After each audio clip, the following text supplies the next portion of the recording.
महापुरुषों को नमन करते हुए सभी को जय भीम, जय मूल निवासी।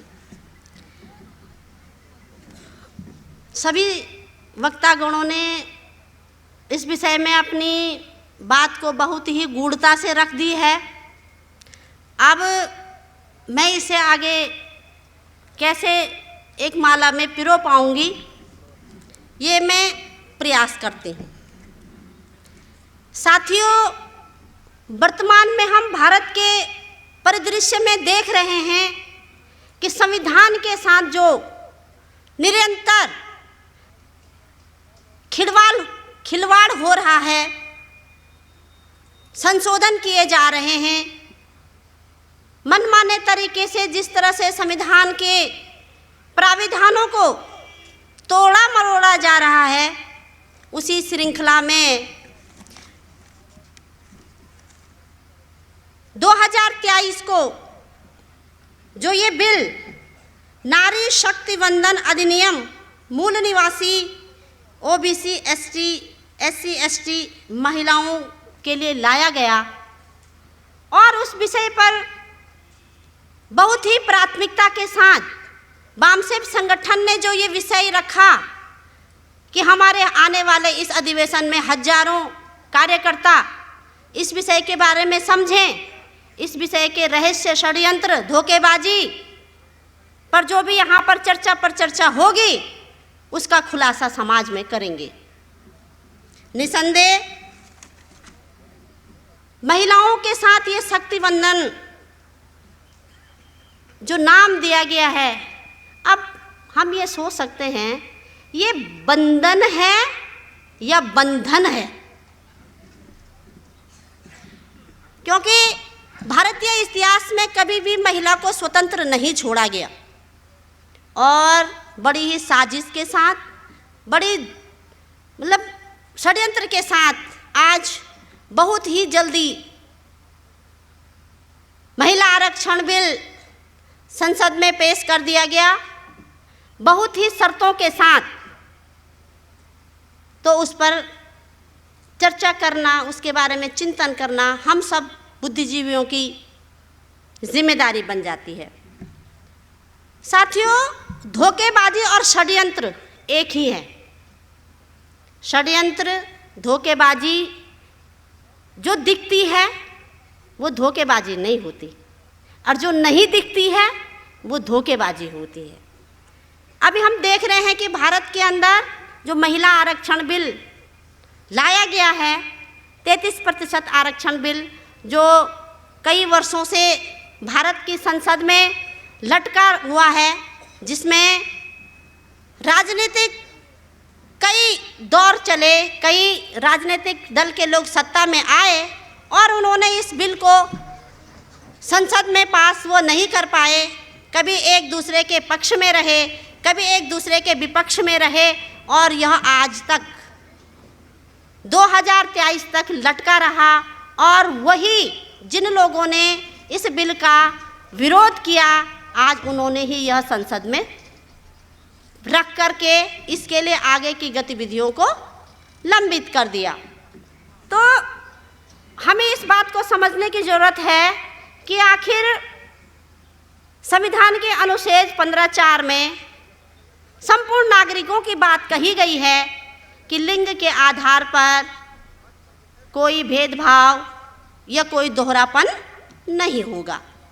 अगर भारतीय संविधान के अनुच्छेद 15(4) में ये कहा गया है, तो फिर महिला आरक्षण क्यों? हमें इस बात को भी समझने की ज़रूरत है, क्योंकि महिला आरक्षण में जो भी बातें कही गई हैं उसमें हमारे प्रतिनिधित्व का कोई भी हवाला नहीं दिया गया है, क्योंकि वो शैक्षिक आधार पर और सामाजिक आधार पर रखा गया अनुच्छेद है कि कोई भी नागरिक किसी भी नागरिक के साथ में ऐसा दुर्व्यवहार नहीं करेगा, और जो पिछड़ापन होगा वह सामाजिक और शैक्षिक आधार पर होगा, और लिंग के आधार पर वहाँ पर कोई भी प्राविधान नहीं रखा गया है।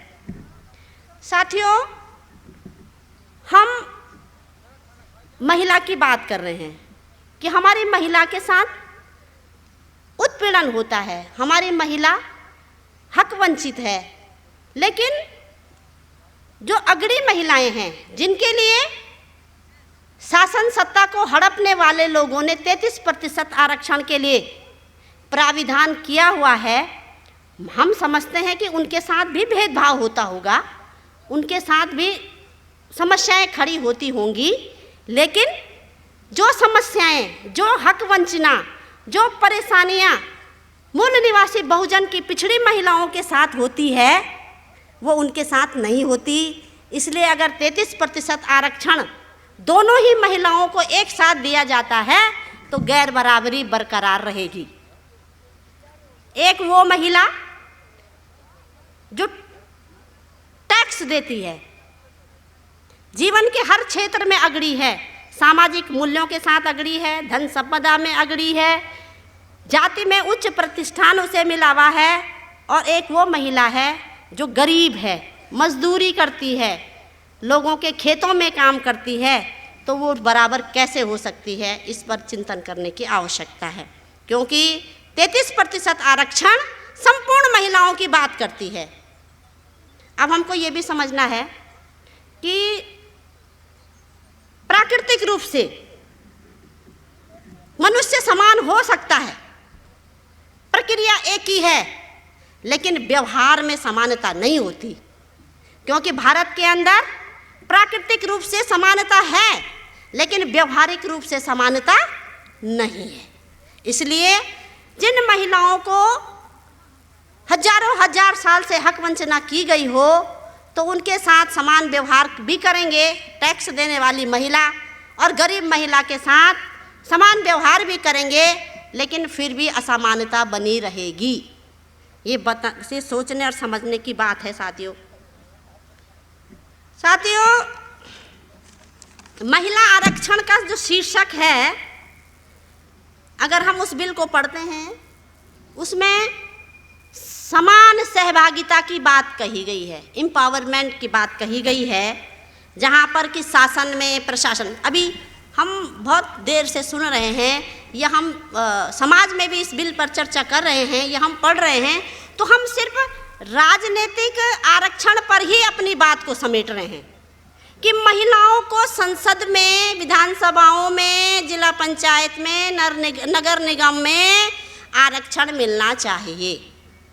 वह तो एक राजनीति का क्षेत्र है, लेकिन जो भारत की गवर्नेंस है, उसमें भी महिलाओं का हक होना चाहिए, क्योंकि उस बिल में खाली राजनीतिक आरक्षण की बात नहीं कही गई है, उसमें इस देश के शासन, प्रशासन, जुडिशरी, जो भी ऐसे प्रतिष्ठान हैं जहाँ पे हक अधिकार तमाम नागरिकों को समान मिलने वाले हैं, वहाँ पर 33% आरक्षण की बात कही गई है, लेकिन इस पर चर्चा नहीं हो रही है।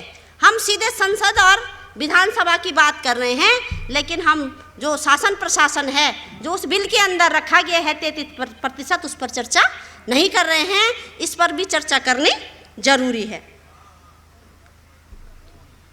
बाबा साहब ने कभी आरक्षण की मांग नहीं करी, बाबा साहब ने अधिकार की मांग करी। पूना पैक्ट में जब मेमोरेंडम वो रखते हैं, तो उन्होंने ये नहीं कहा कि हम, मेरे समाज को आरक्षण चाहिए, उन्होंने कहा मेरे समाज को अधिकार चाहिए। और अधिकार मतलब सम्मान, अधिकार मतलब फक्र, अधिकार मतलब अपने प्रति, अपने समाज के प्रति, अपने लोगों के प्रति, मनुष्य के प्रति एक सम्मान की भावना। तो बाबा साहब, जब भारत देश आज़ाद होता है 1947 में, बाबा साहब संविधान सभा में एक किताब प्रस्तुत करते हैं, स्टेट एंड माइनॉरिटी नामक किताब। उसमें उन्होंने आरक्षण की मांग नहीं की। जब संविधान बनने की प्रक्रिया शुरू होने वाली थी, उन्होंने वहाँ पर राइट की बात की, अधिकारों की बात की। उन्होंने कभी भीख मांगने वाला ऐसा कोई काम नहीं किया कि हम पिछड़े हैं, हम दबे कुचले हैं, हमें भीख दो, जो आज प्रचारित प्रसारित किया जाता है। अगर हम इतिहास में देखते हैं, जो फूले साहब हैं, फूले साहब ने भी थॉमस पेन नामक जो एक प्रसिद्ध लेखक तत्कालीन समय में रहे, उनकी एक किताब है राइट ऑफ मैन। जब बाबा फूले साहब उस किताब को पढ़ते हैं और वो देखते हैं कि अगर भारत के अंदर जो हमारे अधिकारों की हक वंचना हुई है, भारत के अंदर जो हमारे हक अधिकार जो खत्म किए हैं वो ब्राह्मण ने किए हैं, और वहीं से उनका हृदय परिवर्तन होता है, वहीं पर से उनमें एक ज्वाला भड़कती है कि नहीं, हमें अपने हक अधिकारों की रक्षा के लिए अपने समाज को चेतना जागृति में लाना पड़ेगा। यही कारण है कि वहाँ से लेकर यहाँ तक उनका विचार आज इस पूरे देश में फूले अम्बेडकरी विचार नामक से गूंज रहा है साथियों।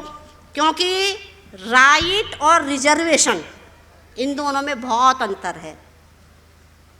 रिजर्वेशन भीख, दया, और राइट अधिकार, पकड़ने वाला, छीनने वाला, महसूस करने वाला, लड़ भिड़ के लेने वाला, तो उसमें एक सम्मान का भाव उमड़ता है साथियों। संविधान के अनुच्छेद 334 और 335 में बाबा साहब लिखते हैं right of reservation in the legislation, और 35 में लिखते हैं claim of the SC/ST to post and services.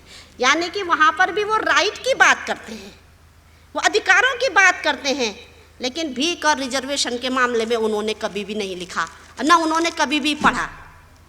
अब क्लेम क्या है? Claim means demand as a right, यानी कि अपने अधिकारों के लिए लड़ना, अपने अधिकारों के लिए मांग करना। अब हमें ये समझना चाहिए कि 33% महिला आरक्षण के लिए कोई खून खराबा भी नहीं हुआ, 33% आरक्षण के लिए कोई नारेबाजी नहीं हुई, 33% आरक्षण के लिए कोई धरने प्रदर्शन भी नहीं हुए। तो भाई इतनी आसानी से ये क्यों दिया जा रहा है? आखिर महिलाओं के प्रति इनकी इतनी हमदर्दी कैसे कि इन्होंने 33% महिलाओं के आरक्षण के लिए प्राविधान बना दिए? साथियों, हमको इतिहास की तरफ भी जाना पड़ेगा। अगर हम सीधे सीधे महिला रिजर्वेशन की बात करते हैं तो हमारी समझ में या हम समाज में लोगों को नहीं समझा पाएंगे। थोड़ा उसके इतिहास की तरफ भी हमको जाना पड़ेगा कि महिला रिजर्वेशन की जो उत्पत्ति है, महिला रिजर्वेशन का जो सगुफा है, वो किस तरह से इस समाज में, इस देश में, राजनीति के अंदर आया।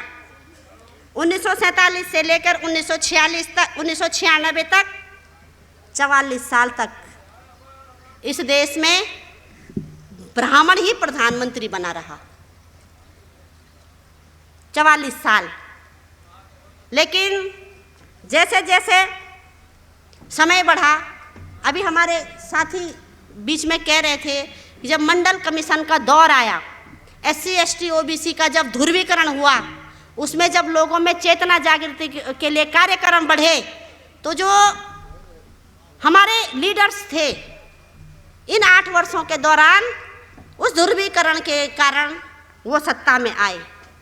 लेकिन कितने दिन रहे? कोई 3 महीना रहा, कोई साल भर रहा, कोई 8 महीना रहा।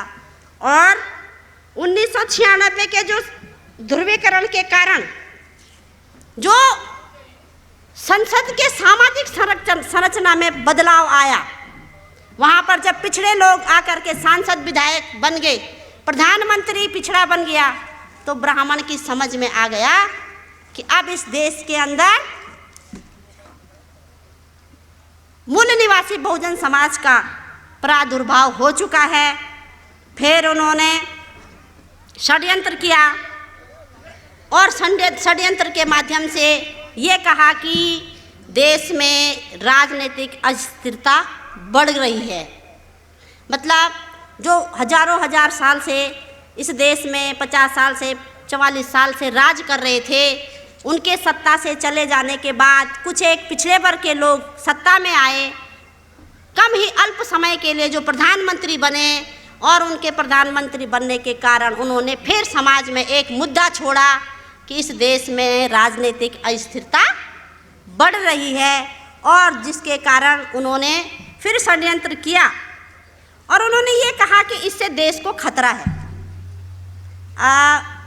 अगर अभी पहले हमारे साथी कह रहे थे यहाँ पर, जब जब ब्राह्मण देश की बात करता है कि देश खतरे में है, जब जब ब्राह्मण धर्म की बात करता है कि धर्म खतरे में है, जब जब वो किसी भी दूसरे के लिए बोलता है, दूसरे के लिए बोलता है, तो समझ लेना चाहिए ब्राह्मण खतरे में है। और तब वो अपने लिए मांग करता है और वो मुद्दे छोड़ देता है समाज में। साथियों, इस महिला आरक्षण बिल की उत्पत्ति कांग्रेस के द्वारा हुई। जब राजीव गांधी प्रधानमंत्री बने तब कांग्रेस की सरकार थी। तो उससे पहले जो बोफोर्स का मामला हुआ और तत्कालीन कानून मंत्री बीपी सिंह थे और उन्होंने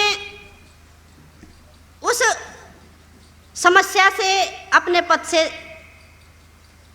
त्यागपत्र दे दिया और इससे जो छवि कांग्रेस की खराब हुई, इसको बचाने के लिए उन्होंने जिला पंचायत, नगर निगम और जो ये छोटी हमारी जो संस्थाएं हैं उनमें महिलाओं को 50% आरक्षण के लिए प्राविधान बनाया।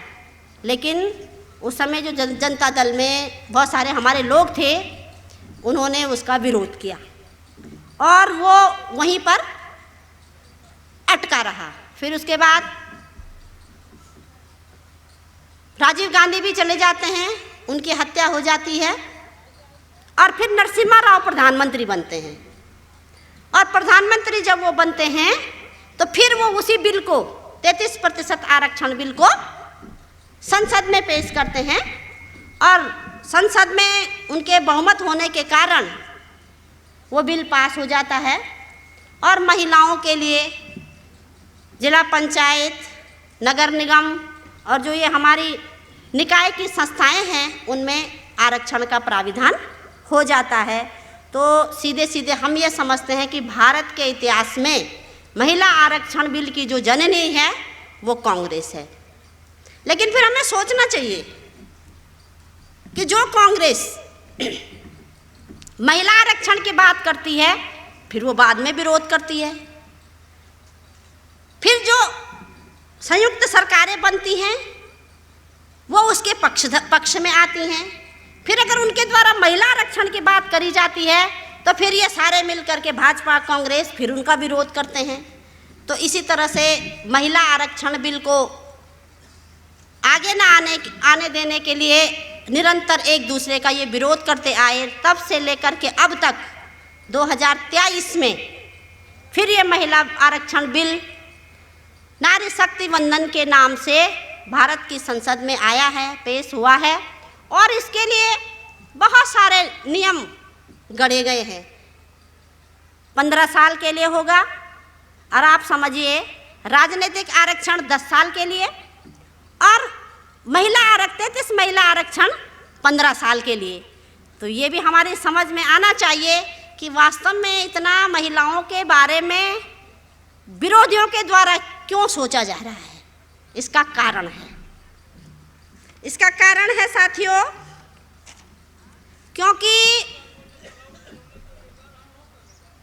क्योंकि संसद में नीति तय होती है,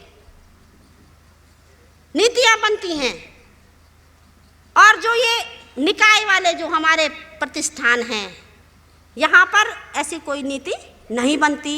इसीलिए जो जिला पंचायत, नगर निगम में जो 50% आरक्षण दिया गया उसका कोई विरोध नहीं हुआ।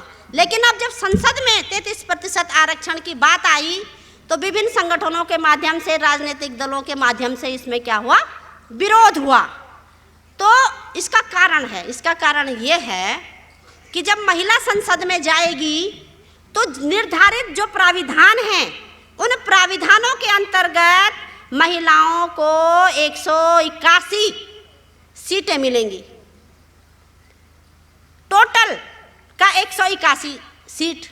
और अब ये कह रहे हैं कि SC ST को 33% के अंदर कोटे में कोटा, तो लगा लीजिए 33% महिला आरक्षण में 119 सीटों पर 33% कितना होगा,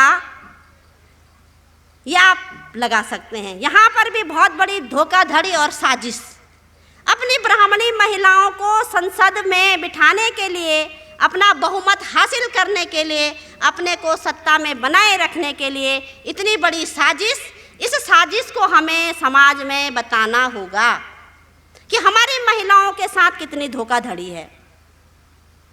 सीधे सीधे अगर हम कहें कि राजनीतिक दलों में जो मूल निवासी बहुजन समाज के जो हमारे लीडर दलाल हैं, उनके साथ अब महिलाओं को भी दलाल बनाने की साजिश की जा रही है। क्योंकि महिला आरक्षण के नाम पर जब महिला चुनाव लड़ेगी, अगली जाति की महिला, तो उसके पास पैसा, पद, पावर, प्रोटेक्शन सब कुछ होगा और वो संसद में चली जाएगी। और जिस प्रकार से आज आप देखते हैं संसद का माहौल, नचइये गवैये बजइये को बैठा करके जो संसद की सीटों को हड़पा गया, लेकिन नीति कोई और तय करता है, लेकिन संख्या बल को बढ़ा दिया गया है। अब उस संख्या बल को और सुदृढ़ करने के लिए 33% महिला आरक्षण बिल ला करके महिलाओं के द्वारा संसद को घेरने की साजिश है। लेकिन षड्यंत्र देखिए, जब 1994 में बीजेपी का राष्ट्रीय अधिवेशन होता है बड़ौदा में, तो वहां पर भी इस बात पर चर्चा होती है कि महिलाओं को 33% आरक्षण चाहिए। क्यों? क्योंकि 1996 में चुनाव होने वाले होते हैं, तो वो फिर महिला आरक्षण की वहाँ बात करते हैं। अब आप 2023 में देखिए, 2023 में जो 33% महिला आरक्षण का जो बिल आया, क्योंकि अब चुनाव 2024 में होने वाले हैं। कभी लखपति दीदी के नाम पर, मतलब लुभावने नारे, लुभावने शब्दों का प्रयोग किया जाता है।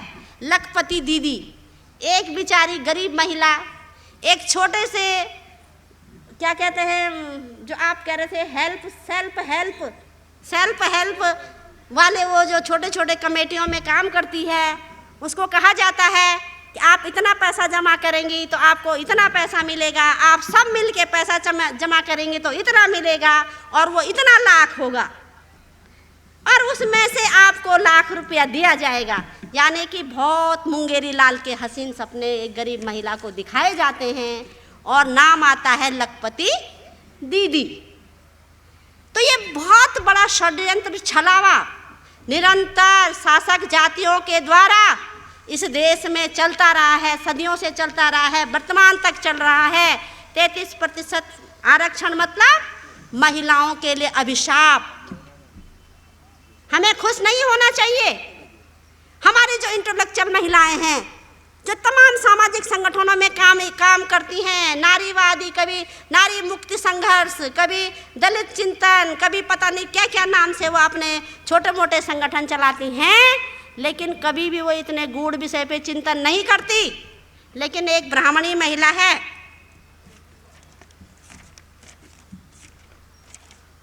प्रेमा करियप्पा महिला, एक डॉक्टर साहब ने भी एक जिक्र किया था, क्योंकि जब जो संसद में बिल आते हैं उन पर अगर बहुमत हासिल नहीं होता है या उन पर सकारात्मक वो नहीं होता, फिर प्राइवेट बिल लाते हैं और प्राइवेट बिलों में जो बात उन्हें वहाँ कहनी होती है वो यहाँ कह देते हैं। जिन बातों का हवाला वहाँ छूट जाता है वहाँ किसी के द्वारा कहलवाते हैं। तो पूर्व में इतिहास में मैं बात कर रही हूँ, प्रेमा करियप्पा नाम की महिला ने, जो ब्राह्मणी महिला है, उसने प्राइवेट बिल संसद में पेश किया और उस बिल में, अभी तो हम राजनीति की बात कर रहे हैं ना यहाँ, कि हमें 33% आरक्षण चाहिए, हम संसद में महिलाओं को बैठाएंगे, इधर जिला पंचायत में, नगर निगम में बैठाएंगे। लेकिन उस संसद में भारत के जितने भी संस्थान हैं, जितने भी उच्च पद हैं, उन पदों में कैसे महिला को बैठाया जाएगा, उसमें रोटेशन सिस्टम होगा। उस बिल में है ये कि एक बार में महिला प्रधानमंत्री बनेगी, दूसरी बार में पुरुष प्रधानमंत्री बनेगा और वो रोटेशन सिस्टम होगा। ब्राह्मणी षड्यंत्र को आप समझते हैं, जहाँ पर जो उनकी महिला होगी वहीं पर रोटेशन चलेगा, जहाँ जहाँ उनकी महिला उम्मीदवार होगी वहीं पर उनका अपना चलेगा, और फिर एक ब्राह्मणी महिला संसद में आकर के उस षड्यंत्र को क्या करेगी, पूरा करेगी। दूसरा, SC/ST के लिए निर्धारित 119 सीट में 33% आरक्षण, जो मैं पहले भी कह चुकी हूँ। तो पहले और उसमें शासन सत्ता, विधानसभा, राज्यसभा में जो रोटेशन सिस्टम होगा उसमें कहाँ कहाँ होगा, देखिए आप कहाँ कहाँ उन्होंने उस बिल में महिलाओं के लिए उप प्रधानमंत्री भी महिला रोटेशन में होगी। एक बार पुरुष होगा, फिर एक बार महिला होगी, और मिनिस्ट्रियल वर्ड में भी 33% आरक्षण होगा, जुडिशरी में 33% आरक्षण होगा, गवर्नेंस में जो हमारे गवर्नर हैं विभिन्न राज्यों के, वहाँ पर भी 33% आरक्षण होगा और वो रोटेशन में चलेगा। और जब शासन सत्ता में षड्यंत्रकारी लोग होंगे तो लगा सकते हैं आप लोग कि कौन सी महिला उस रोटेशन में जाएगी और उनकी संख्या को पूरा करेगी। और यहाँ तक कि फाइनेंस एंड प्लानिंग कमिश्नर के चेयरमैन, वहाँ पर भी महिला, और उसमें कम से कम 2 महिलाओं का प्राविधान है।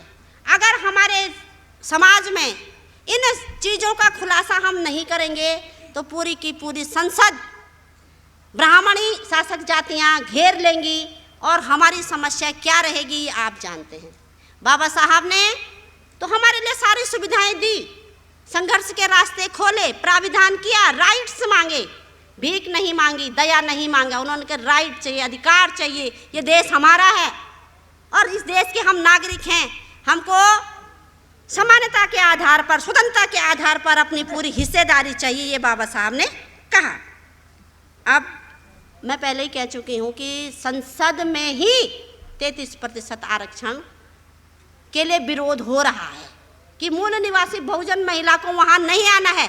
SC/ST के लिए कोटे में कोटा और OBC महिला का तो पत्ता ही साफ। OBC महिला का कहीं कोई जिक्र इसमें नहीं है। अब इस देश में 52% जो OBC हैं उनकी महिलाओं का अगर पत्ता साफ होगा तो लगा लीजिए हमारी महिलाओं की क्या स्थिति होने वाली है। इसलिए जो ये षड्यंत्र है 33% आरक्षण जो हमारे लिए अभिशाप के रूप में 2023 में विरोधियों के द्वारा पेश किया गया है, इसको हमें समाज में प्रसारित करने की जरूरत है साथियों। यहाँ तक कि हमारे पिछड़े वर्ग के जो दलाल हैं, पहले एक दलाल शब्द मैंने पहले भी कहा, जो दलाल हैं NDA की सरकार में शरद यादव कहते हैं, जब उस समय 33% आरक्षण, महिला आरक्षण की बात आती है, वो कहते हैं अगर महिला आरक्षण बिल लागू होगा, पास होगा तो मैं आत्महत्या कर दूंगा। ये हैं OBC के लीडर्स। तो कहाँ OBC की महिला आगे आने वाली, कहाँ OBC की महिलाओं के साथ में न्याय होने वाला। अभी बहुत सारे यहाँ पर अत्याचार, महिलाओं के प्रति दुराचार, उनका गायब होना, 13 लाख महिलाएं गायब हो रही हैं भारत के अंदर। लोकतंत्र में हम हैं 50% महिला, हम भारत के लोग। भारत के संविधान की प्रस्तावना में बार बार हम सभी कहते हैं कि हम भारत के लोगों में 50% महिला, और उसका प्रतिशत 13 लाख महिलाएं, बच्चियां, किशोरियां इस देश में गायब हो जाती हैं। तो वर्तमान में जो शासक जातियां सत्ता में हैं, हमारी सुरक्षा की जिम्मेदारी कौन लेगा, ये हमें समझने की जरूरत है बहनों भाइयों। अब जो अभी 2023 का जो मामला है, इसी वर्ष के अंदर महिलाओं के साथ सबसे जघन्य, सबसे उत्पीड़नकारी जो घटना घटी मणिपुर में, एक महिला को नंगा घुमाया गया, एक महिला के साथ दुराचार अनाचार हुआ और उसके परिवार वालों को मारा गया, उनकी हत्या की गई, लेकिन सत्ताधारी शासक जातियों ने इस पर कोई भी एक्शन नहीं लिया। जब उस महिला की इज्जत तार तार हो जाती है, एसटी की, आदिवासी महिला की, तो सोशल मीडिया के माध्यम से जब ये संचार समाज में होता है, तब जाकर के जब ये मामला सुप्रीम कोर्ट में जाता है, तब जाके हमारी शासक जाति के सत्ताधारी लोग उस पर बात करते हैं। तो आज की स्थिति में महिलाओं की हालत इस देश में से बदतर है। बाबा साहब ने तो दिया, लेकिन हम उसे सुरक्षित नहीं रख पाए। समानता, स्वतंत्रता बाबा साहब ने दी, राइट्स बाबा साहब ने दिए, ये पूरा का पूरा स्वतंत्र भारत हमें सौंप दिया, लेकिन हम उसको बचा पाने में असमर्थ हो रहे हैं। अब हम सबकी जिम्मेदारी बन जाती है, जो सामाजिक आंदोलन को आगे बढ़ाते हैं, सामाजिक आंदोलन में अपना तन मन धन दे रहे हैं, अपना समय दे रहे हैं, हम सबकी जिम्मेदारी अब ज़्यादा बढ़ जाती है कि जो इस तरह का षड्यंत्र इस देश में महिलाओं के लिए हो रहा है, इसका पर्दाफाश करना हम सबकी जिम्मेदारी है कि किस तरह से यहाँ शासन सत्ता में आकर के पुनः मूल निवासी बहुजन समाज को गुलाम बनाया जा रहा है। और मेरा सभी साथियों से आग्रह रहेगा, क्योंकि वामसेफ तो हमेशा हमारी प्रस्तावना में हमारे राष्ट्रीय कार्यकारिणी सदस्य ने भी बात कही कि वामसेफ हमेशा मुद्दा छोड़ देता है समाज में, और तब समाज में चर्चा होती है, क्योंकि वामसेफ हमेशा तर्क पर बोलता है, वामसेफ हमेशा सच्चाई पर बोलता है, और जब जो बात सच्चाई के द्वारा होती है, तर्क पर होती है, तो समाज उसे नकार नहीं सकता। तो जब हम समाज में इस महिला बिल के पक्ष के विरोधी कहेंगे, मैं भूल रही हूँ, जब महिला आरक्षण बिल पर बात हो रही थी, तो हमारे ही समाज की महिला, इंटेलेक्चुअल महिला विरोध कर रही है कि वामसेफ महिला आरक्षण का विरोध करता है, लेकिन वो इस बात को समझ नहीं रही है। डॉक्टर है, इंजीनियर है, पीएचडी है, पता नहीं क्या क्या है, कहाँ कहाँ अपना पैसा खर्च करती है, कहाँ कहाँ अपना हुनर खर्च करती है, लेकिन वो इस रहस्य को नहीं समझ रही है कि 33% आरक्षण मतलब हमारे मूल निवासी बहुजन समाज की महिलाओं को शासन सत्ता समाज से, जीने के हक से, अधिकार से दूर करना। तो मैं इस मंच के माध्यम से आह्वान करना चाहती हूँ उन महिलाओं को, आप आइए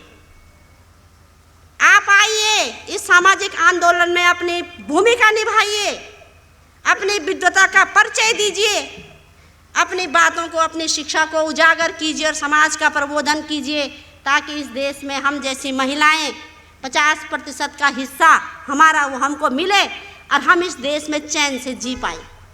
नहीं तो इस तरह के आनन फानन में जो ये बिल आ रहे हैं, आज 33% आरक्षण के नाम पर ब्राह्मणी महिलाओं को प्रतिनिधित्व देकर शासन सत्ता में फिर हजारों हजार साल तक का कब्जा करने की जो साजिश है, अगर वो साजिश कामयाब हो गई साथियों, तो हम